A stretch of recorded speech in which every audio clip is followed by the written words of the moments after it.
This is Al Jazeera, and these are the stories making the headlines. The 2010 World Cup has begun, but Nelson Mandela was not at the opening ceremony after his 13-year-old great-granddaughter was killed in a car crash. Fans have been making plenty of noise after South Africa spent $5 billion to stage football's premier tournament.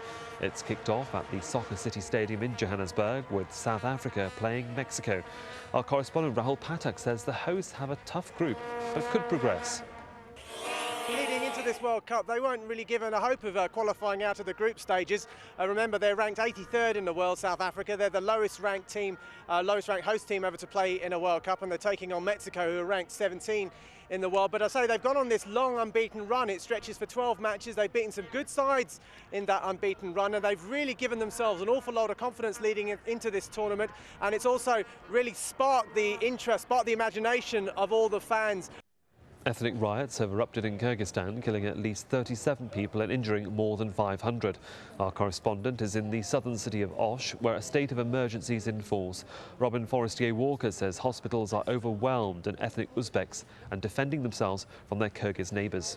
We have driven from the airport to local mahalla, that is the Uzbek word for a neighbourhood, and we're right now in the middle of an Uzbek neighbourhood inside Osh city. And there are hundreds of men and young men and boys armed with sticks, and they're all ready to defend their homes. They expect worse to come. They've been painting SOS signs on their houses, and we've been told that's in the hope that should the military, perhaps even from neighbouring Uzbekistan, come to their aid, they'll know that their houses may be protected. Animal rights groups are calling for an end to an unusual spectator sport in Thailand. The organisers of the orangutan kickboxing show say they're not doing anything illegal, but it's raising questions over the difference between entertainment and animal abuse. And you can follow that story and all of the stories, including all of our World Cup coverage, on aljazeera.net/English. That's aljazeera.net/English.